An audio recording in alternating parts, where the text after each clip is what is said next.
The sun was falling behind the jagged desert hills, painting the endless sand in shades of amber and blood red. The wind whispered across the empty land, carrying grains of sand like drifting memories. At the far edge of the desert stood a lonely wooden fence beside an old cottonwood tree. And every evening, just before sunset, a woman named Clara stood there waiting. People from the nearby town of Red Hollow had long grown used to the sight of her. Some pitied her, some whispered that she had lost her mind. Others simply shook their heads and said nothing at all. Because Clara had been standing there, waiting, for nearly 7 years. 7 years for a cowboy who never returned. Once, long ago, Red Hollow had been a lively frontier town. Dusty wagons rattled along the streets, horses stomped outside the saloon, and the sound of piano music spilled through swinging wooden doors every night. That was where Clara first saw him. His name was Daniel Hayes. He rode into town one late afternoon on a tall black stallion, his coat coated with desert dust and his hat pulled low against the sun. He didn't look like the loud, reckless cowboys who usually passed through Red Hollow. There was something quieter about him, something steady. Clara had been carrying a basket of bread from her father's bakery when Daniel tied his horse outside the saloon. For a moment, their eyes met. It was the kind of moment that felt small to everyone else but enormous to the two people inside it. Daniel tipped his hat. Clara felt her heart stumble. Over the weeks that followed, Daniel became a familiar figure around town. He helped the blacksmith repair fences, carried grain sacks for the farmers, and never caused trouble in the saloon. People began to trust him. But Clara noticed something deeper in him, a loneliness that mirrored her own. Their first real conversation happened outside the bakery at dusk. Daniel had come to buy bread for the trail. "You heading somewhere far?" Clara asked, wrapping the loaf in cloth. Daniel smiled faintly. "Cowboys are always heading somewhere. That doesn't answer the question." He leaned against the wooden counter and studied the fading sky. "There's a gang out near the Western Canyon. Been robbing caravans and killing anyone who stands in their way. Someone needs to stop them." Clara's smile faded. "You're going after them." "Someone has to." A long silence stretched between them. Then Clara said softly, "People who go into that canyon don't always come back." Daniel looked at her then. Really looked at her. "I will." From that night on, something unspoken grew between them. They walked together along the desert edge after sunset.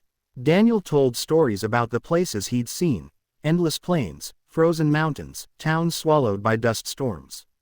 Clara shared dreams she had never told anyone else.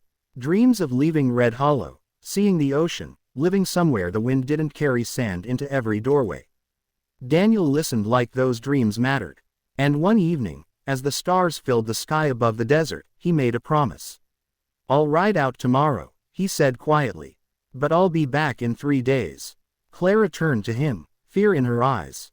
3 days. Daniel nodded. "If I'm not back by the third sunset, then you can start worrying." Clara tried to laugh, but her chest felt tight.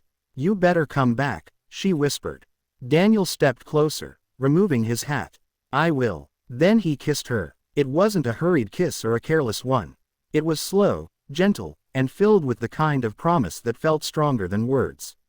The next morning, Daniel rode out toward the Western Canyon. Clara watched from the desert's edge as his horse carried him farther and farther into the shimmering horizon.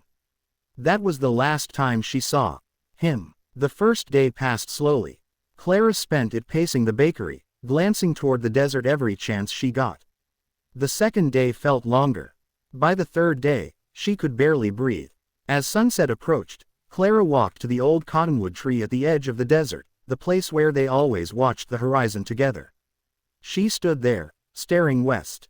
The sun sank lower. The sky turned gold, then crimson. But Daniel never appeared. The fourth day came, and still she waited. Weeks passed. Some riders searched the canyon and returned with grim stories. They found signs of a battle, broken rifles, burned wagons, and fresh graves. But there was no trace of Daniel Hayes. No body, no horse, no proof he had lived or died. The town slowly accepted the truth. The desert had taken him. But Clara refused to believe it. Every evening she walked to the cottonwood tree and watched the horizon. At first, people tried to comfort her. "Clara," the sheriff said gently, "he's gone. You don't know that, she replied. The months turned into years. The bakery closed after Clara's father passed away. Many families left Red Hollow when the railroad built a bigger town farther south. But Clara remained, and every evening at sunset, she stood at the desert's edge. Waiting. Children grew up hearing the story of the woman who waited for the cowboy who never returned. Some evenings, travelers passing through town would ask about her. The old bartender would shrug. She's been waiting 7 years, he'd say. 7 years. The travelers would gasp. Yep. Why? The bartender would pour another drink and stare toward the fading sun. Because she believes promises mean something. One cold evening in early winter, the desert wind blew harder than usual. Sand swept across the empty land like waves. Clara stood beneath the cottonwood tree, her shawl wrapped tightly around her shoulders. Her hair had grown streaked with silver now, but her eyes were still fixed on the horizon. Suddenly, far out in the desert, something moved. At first it looked like a shadow against the sinking sun. Then it grew clearer. A horse. Clara's heart stopped. A rider was slowly crossing the desert toward Red Hollow. Her breath trembled. The rider drew closer, closer, and closer. But as the figure approached, Clara realized something strange. The rider was not Daniel. It was an older cowboy with a weathered face and a long gray beard.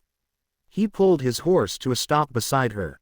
"You Clara?" he asked. Her voice shook. "Yes." The cowboy studied her quietly for a moment. Then he reached into his coat and pulled out a small leather pouch. "I've been riding a long time to find you." Clara's hands trembled as she took the pouch. Inside was a silver locket. The same one she had given Daniel the night before he rode away. Her chest tightened. "Where did you get this?" The old cowboy removed his hat. "I was with Daniel Hayes in the canyon that day." Clara's world seemed to freeze. "What happened?" The man looked out toward the desert. "That gang was bigger than we expected. We fought hard, but we were outnumbered." His voice grew quieter. "Daniel saved my life. Held them off so I could escape." Clara felt tears burning in her eyes. "Did he?" The cowboy nodded slowly. "He didn't make it out." The desert wind blew softly around them. Clara closed her eyes. 7 years of hope, of waiting, of believing. And yet, strangely, her heart felt calm. Because now she knew. The cowboy reached into his coat again and pulled out a folded piece of paper. "He asked me to give you this, if I ever made it back." Clara unfolded the worn letter. Daniel's handwriting filled the page. "If you're reading this, it means I couldn't keep my promise. But know this, riding into that canyon was never the bravest thing I did.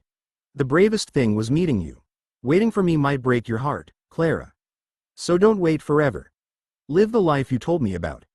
See the ocean. Find the places where the wind doesn't carry sand. And if you ever think of me, just remember I was riding back to you in my heart." Tears rolled down Clara's cheeks as she finished the letter. The sun dipped below the horizon. For the first time in 7 years, Clara turned away from the desert. The old cowboy watched as she walked slowly toward the quiet town. "Where will you go now?" he called. Clara paused. She looked back once more at the endless desert where a promise had once been made. Then she smiled faintly. "Somewhere the wind doesn't carry sand." And as night settled over Red Hollow, the woman who had waited for 7 years finally began walking toward the life she had been meant to live.